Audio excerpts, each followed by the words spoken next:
ሰላም እንደምን አላችሁ? ዛሬ ደግሞ የምንመለከተው መጽሐፍ ቅዱስ እውነተኝነቱን የምናረጋግጥባቸውን አክኖሎጂካል እና ሂስቶሪካል መረጃዎች ከመጽሐፍ ቅዱስም ከታሪክም ይዤላችሁ ነው የመጣሁት። ይህንን ቪዲዮ ካያችሁ በኋላ በእርግጠኝነት መጽሐፍ ቅዱስ ፊክሽን እንዳልሆነ ወይም ልብ ወለድ እንዳልሆነ ታረጋግጣላችሁ ማለት ነው። ትምህርቱን እንግባ። የመጀመሪያው መጽሐፍ ቅዱስን በሶስት የተለያዩ ቦታዎች መክፈል ይኖርብናል ማለት ነው።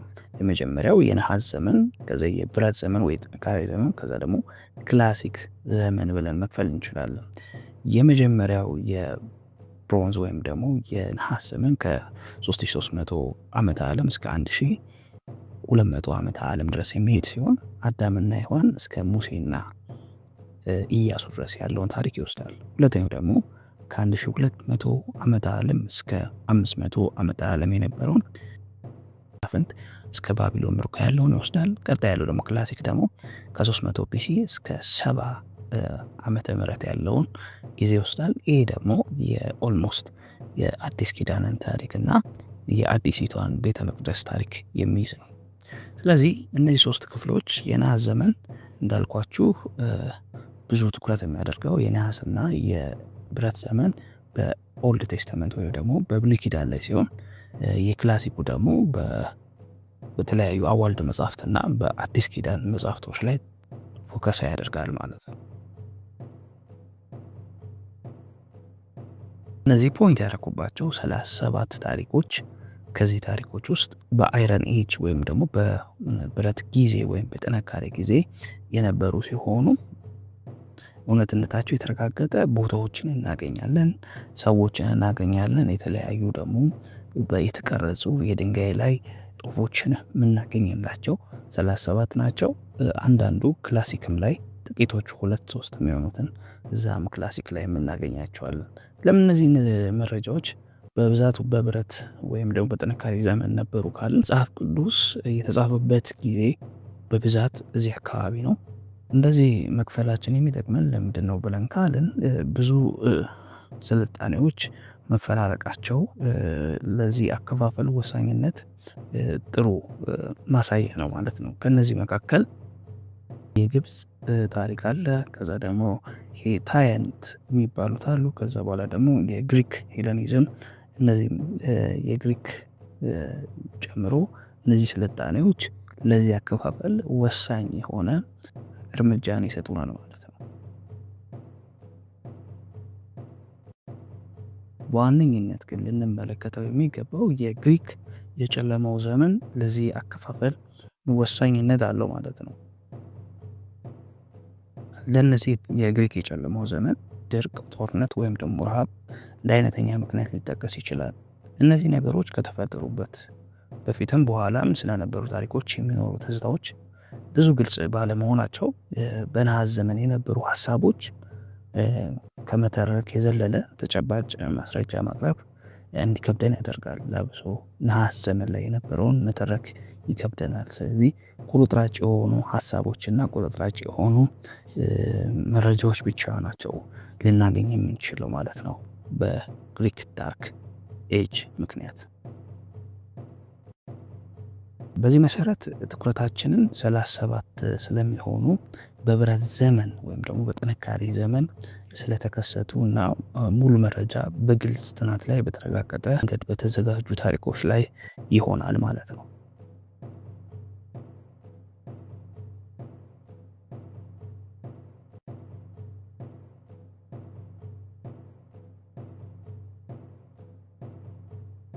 በአንደኝነትና በመጀመሪያ የምናየው የታሪክ ማስረጃ የሚቀመጥለት ኦምሪ የሚባለው በ885 ከ874 ዓመተ ዓለም የነበረው ሰው ነው።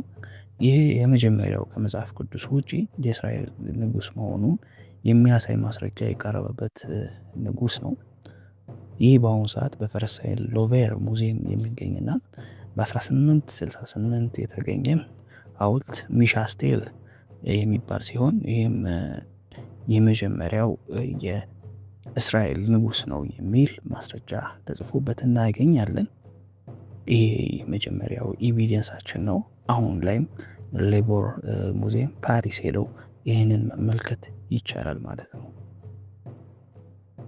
በሁለተኛ ደረጃ የምናስቀምጠው የኦምሪ ልጅ የሆነው አክዓብ ነው። አክዓብ የኤልዛቤል ባል ሲሆን ኤልዛቤል በኖረችበት ጊዜ በሱ ዘመን ነቢዩ ኤልያስ መኖሩን መጽሐፍ ቅዱስ ያስተምረናል። በሱ ትይዩ ማለት ነው። ሁለተኛው ሰው አክዓብ ይሆናል ማለት ነው። ኦምሪ ልጁ አክዓብ መሆኑን ካርኩሽ ስቲል በብሪቲሽ ሙዚየም የሚገኘው ለንደን ላይ በ1961 በአሶር የተገኘው ማለት ነው። ካርኩሽ ስቲል የእሱን ምስል ያስቀምጣል፣ የአክዓብን ማለት ነው። በዛው ትይዩ በሶስተኛ የምናስቀምጠው በዚህ ዘመን በአክዓብ ጋር በዛው ዘመን የነበረው ወልደ አዴር ሁለተኛ መመልከት እንችላለን። ይህም ደግሞ በአንደኛ ነገሥት ምዕራፍ 20 እና በሁለተኛ ነገሥት ምዕራፍ 66 ላይ ማግኘት እንችላለን። የእሱን ልጅ ደግሞ በአራተኛ ደረጃ አዛኤልን ማግኘት እንችላለን። አዛኤል በመጽሐፍ ቅዱስም የተጠቀሰ ሰው ነው። ስለሱም ደግሞ የተለያዩ ምስሎች ተሰርተውለታል። ቴልዳል ሐውልት የሚባል በ1993 የተገኘ ሲሆን በእስራኤል ሙዚየም የተቀመጠ ሲሆን የእስራኤል ነገስታት የነበሩትን በኢዮአራም እና በአካዚያስ በሁለቱ ድል ማድረጉን ይዘግባል ማለት ነው።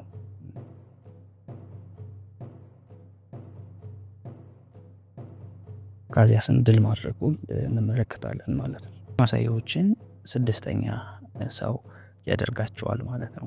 ቀጥሎ የምንመለከተው ስለ ንጉስ ዳዊት ነው። ንጉስ ዳዊት ብዙ በቤተ ክርስቲያን የሚባልለት በብዙ የሚነገርለት ሰው ቢሆንም ነገር ግን ብዙ ማስረጃዎችን ወይም ደግሞ የድንጋይ ላይ ጽሁፎችን ማግኘት ወይም ደግሞ የተለያዩ ጽሁፎችን ማግኘት አልተቻለም። ልክ እንደ ሌሎቹ ጥያቄ ምልክት አድርገን እናልፈዋለን። ትንሽ የእሱ ታሪክ በዚህኛው መንገድ ስላልተቀመጠ ማለት ነው። ቀጥሎ የምናገኘው በሰባተኛ ደረጃ ኢዩን ሲሆን ይሄ የአክዓብ ልጅ ኢዮአራም ከተሸነፈ በኋላ አዛኤል ከተሸነፈ በኋላ በእግዚአብሔር የተቀባ ሰው ነው። የጦር መሪ ነው። በገጽ ጥናት ላይም ይሄ ስሙ ባይጠቀስም ግን መልኩን የሚያሳይ ማስረጃ ተቀምጧል። ይህንንም ደግሞ በአሶር ውስጥ በተገኘው ስሙ ብላክ አብሊክስ ሽልሙናርስ ሶስተኛ በተባለ ሐውልት ላይ የኦምሪ ስርወ መንግስት አስቀጣይ መሆኑን ያሳያል። ይህም ደግሞ በ1846 የተገኘና በብሪቲሽ ሙዚየም ለንደን ውስጥ የሚገኝ ማስረጃ ነው ማለት ነው። ስለዚህ ይሄ ማስረጃን ተከትለን ኢዩ እና የኦምሪ ከቀደም ከነገርኳችሁ ኦምሪ ቤተሰቦች መካከል ያሉትን ሰዎች ይኸው በብላክ ኦብሊክስ ፊልሜናስ ሶስተኛ በለንደን ሙዚየም ሄዳችሁ አሁንም መመልከት ትችላላችሁ። ይህንን ስታችሁ ቀጣይ የምንመለከተው የአዛኤል ልጅ ወልደ አዴር ሶስተኛ ነው። የአዛኤል ልጅ የአዛኤል አባት ወልደ አዴር ሁለተኛ ነው። የአዛኤል ልጅ ደግሞ ወልደ አዴር ሶስተኛ ነው። በአርመን በ1903 በተገኘው የዛካር ሐውልት ላይ ስሙ ተጠቅሶ እናገኘዋለን። ይሄም ደግሞ ፓሪስ ሌቮር ሙዚየም ላይ ይገኛል ማለት ነው። ቀጥሎ የምናገኘው ኢዮአስን ሲሆን በ9ኛ ደረጃ በ1967 በአሶር የተገኘው የቴል አል ሐሪም ሐውልት ላይ እንገኘዋለን። በኢራቅ ሙዚየም በባግዳድ ይገኛል ማስረጃ ማለት። ቀጥሎ የምናገኛቸው ሶስት ነገስታት ሮባም ሁለተኛ፣ ሆሴ ፋቁሄ፣ አሜሲያስ እነዚህ አራት የተለያዩ ነገስታትን ጨምሮ ራዚን እና ቴልታአቴሌ ፌልሶር ሶስተኛ በመጽሐፍ ቅዱስ የተጠቀሱና በዚህም ሐውልት ላይ የምናያቸው ናቸው ማለት ነው። ስለዚህ እነዚህ ከ10 እስከ 15 ያለውን ማስረጃ የሚይዙ 6 ነገስታቶች ናቸው ማለት ነው። በቀጣይ ቴላጌልቴ ቴላልፌልሶር ሶስተኛ ሁለት ልጆች በአንደኛ ነገስት ምዕራፍ 17 ቁጥር 18 ላይ የተጠቀሱ ሲሆን የልጁም ልጅ ሰናክሬ በመጽሐፍ ቅዱስ ላይ የተጠቀሰ ነው። ሁለቱ ልጆቹ እነዚህን የምትመለከቷቸው ናቸው። ከዛ ውጭ ደግሞ መጽሐፍ ቅዱስ የሰናክሬም መኖር ተጠቅሷ እንመለከተዋለን። ወደ ይሁዳ ስንመለስ ከአካዝያስ በመቀጠል ኢዮአታምና ልጁ አክዓዝ በ1995 የተገኘ አንድ ሐውልት ላይ የኢዮአታም ልጅ አክዓዝ የአይሁድ ንጉሥ ተብሎ የተጻፈበትን እናገኛለን ማለት ነው። ይሄ ማህተም ነው፣ የተቀመጠ ማህተም ነው። በመቀጠል በ18ኛ ደረጃ ሰናክሬም ስለ ሕዝቅኤል የላከውና የቴዎላር ፕሌዠር በ46 ከተሞችን በወቅቱ እንደያዘና እንደገዛ እሱንም የቁም እስረኛ እንዳደረገው በ1830 አሶር የተገኘው አሁን በሰዓቱ በእስራኤል ሙዚየም የሚገኝ ማስረጃ ይነግረናል ማለት ነው። ሕዝቅያስን እንዴት እንዳሰረው የሚያሳይ ወይም ደግሞ እንዴት 46 ከተሞችን ሰናክሬም እንደያዘበት የሚያሳይ ማስረጃ አሁንም በእስራኤል ሙዚየም የሚገኝ ስታቹ ላይ ማግኘት ይቻላል ማለት ነው። ሕዝቅኤልም የራሱ ማህተም ነበረው፣ የተገኘ ማህተም። ይሄ የምታዩት የሕዝቅኤል ማህተም ነው። እሱም እንደ አንድ ማስረጃ መያዝ ይቻላል። ከዛ ውጪ ደግሞ ነቢዩ ኢሳያስም ደግሞ የዚሁ አይነት ማህተብ እንደነበረው መመልከት እንችላለን። ከነቢያት ወገን ቢሆን የራሱ የተሸረፈ ማህተብ ተገኝቷል። የኢሳያስ የነቢዩ ማህተብ ተብሎ ተቀምጧል።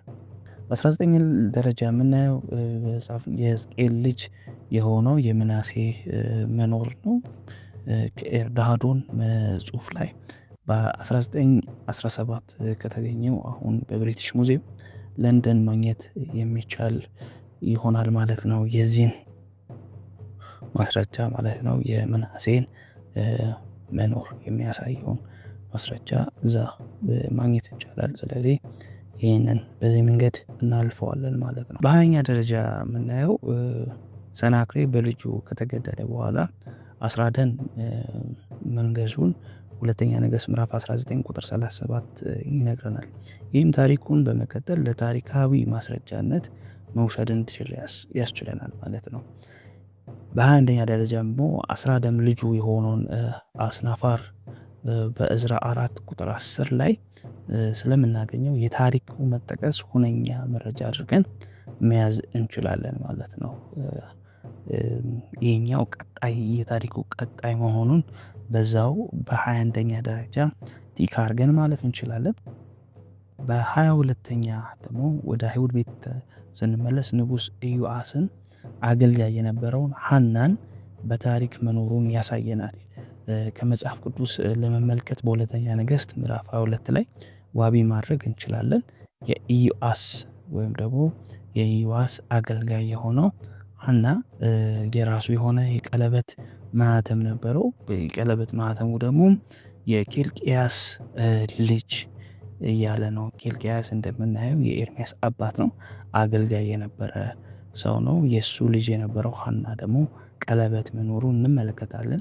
ይሄኛውም ደግሞ የኬልቅያስን መኖር ያሳየናል ማለት ነው። ሌላው የነቢዩ በ23ኛው ደረጃ የኤርሚያስ መኖሩን በኬልቅያስ በኩል እንመለከታለን ማለት ነው።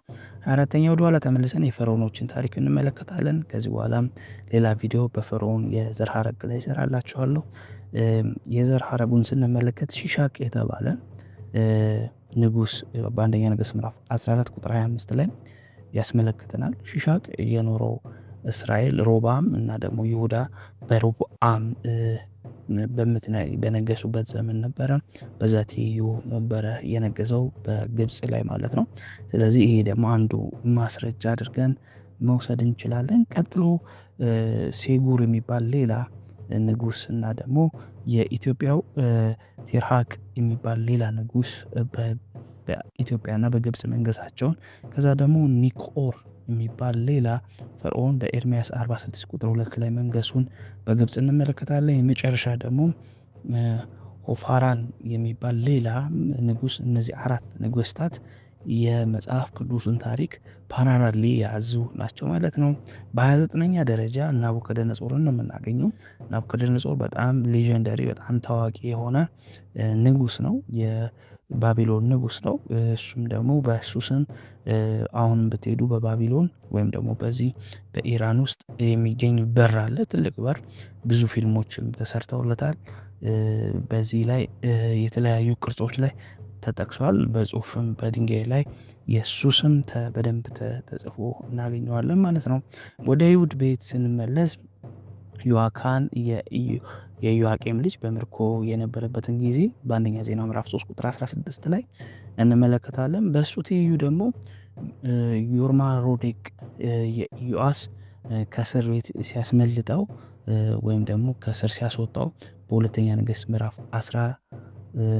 25 ቁጥር 27 ላይ እንመለከታለን። በሱ ትይዩ የባቢሎን ንጉስ የነበረው ዮርማዳሮዴቅ የሚባለው ማለት ነው። በአማርኛ ስንመልሰው ዮርማና ዶቄት የሚባለው ማለት ነው። ሌላው የባቢሎን ንጉስ ብልጣሶርን ነው የምንመለከተው። የዮርማዶዴቅ የልጅ ልጅ ሲሆን ቂሮስ በነገሰበት ዘመን ትይዩ የኖረ ነው። ፌል ስታደርግም ወይም ደግሞ የባቢሎን ዘመን ሲያቆምም ደግሞ የነበረው ብልጣሶር አንዱ ማስረጃችን ነው ማለት ነው። ከ37 እስከ 34 ከ33 እስከ 34 እነዚህን ሰዎች እንደ ታሪካዊ ማስረጃ መውሰድ እንችላለን። ዳንኤል 5:8 ላይ ያለ ብልጣሶር የሚባል ንጉስ አለ። እሱን እንደ አንድ ማስረጃ እንወስዳለን። ቀጥሎ ቂሮስ ዘግሬት የሚባለው ደግሞ ሌላኛው ማስረጃችን ነው ማለት ነው። እሱም ዕዝራ 1:1-2 ላይ፣ ኢሳይያስ 45:1 ላይ፣ ዳንኤል 1:2-1 ላይ እንመለከታቸዋለን ማለት ነው። እነዚህ መረጃዎች መጽሐፍ ቅዱስ ልብ ወለድ አለመሆኑን ያመለክቱልናል ማለት ነው። ይሄኛው እነዚህ እስካሁን የጠቀስናቸው ከዚህኛው ታሪክ ጋር ወይም ደግሞ ይሄኛው ነገስት ከዚህኛው ነገስታት ጋር በስነ ስርዓት እንደሚገናኝ ነው። ሌላው የቁርአስ ሲሊንደር የቅሬታ አካል ቂሮስ መኖር ላይ የሚያሳይ ነው። በ1879 የተገኘ ነው። አሁንም በለንደን ማግኘት ይቻላል። ይሄን ሌሎች ነገስታትን ጨምረንም ለማየት የምንፈልግ ከሆኑ ሌሎች ታሪኮችን መጨመር እንችላለን፣ ወይም ደግሞ ሌሎች ነገስታትን እንጨምራለን። ለምሳሌ 2 የተለያዩ የነገስታትን መጨመር እንችላለን። በቂሮስ ዘሮች ውስጥ የነበሩትን በዕዝራ 4:6 ላይ፣ ነህምያ 12:22 ላይ ያሉትን፣ ሐጌ 1:15 ላይ ያለውን የዳሪየስ አንደኛን መውሰድ እንችላለን። ዳሪየስ አንደኛ ሌላ የታሪክ ማሳያችን ነው። ያ ማለት ሌላው ታሪክ ላይ ወይም ደግሞ የነዚህ የነገስታት ታሪክ ላይ ተጽፎ የምናገኛቸው ታሪኮች ስለሆኑ ፓራራሊ ከመጽሐፍ ቅዱስ ጋር የሚሄዱ ናቸው። ይህም ደግሞ ሄሮዶተስ ዘ ፋዘር ኦፍ ሂስትሪ የሚባል አስተማሪ አንድ ታሪክ ከሌላ ታሪክ ጋር በተመሳሳይ ጊዜ በተመሳሳይ ወቅት ማስረጃ ካለው ያ ነገር እንደ ኤቪደንስ መቅረብ ይችላል ብሎ የተናገረበትን ክፍል ማግኘት እንችላለን። ከዛ ውጪ አሌክሳንደር አንደኛም ደግሞ ሌላው የቂሮስ ቤት ንጉስ ነው። ስለዚህ ሁለቱን እነዚህ ማስረጃዎች መያዝ እንችላለን። በአጠቃላይ ወደ 37 የሚሆኑ ከግብፅ፣ ከባቢሎን፣ ከቂሳሪያ፣ ከነቢያት ከመሳሰሉት ያገኘናቸው መረጃዎች ናቸው። ስለዚህ እነዚህ 37 ማስረጃዎች መጽሐፍ ቅዱስ ልብ ወለድ ነው ለሚሏችሁ ሰዎች እንደ ማስረጃ አድርጋችሁ ማቅረብ ትችላላችሁ። ላይክ እና ሼር ማድረጋችሁ እንዳትረሱ። በሰላም ዋሉ።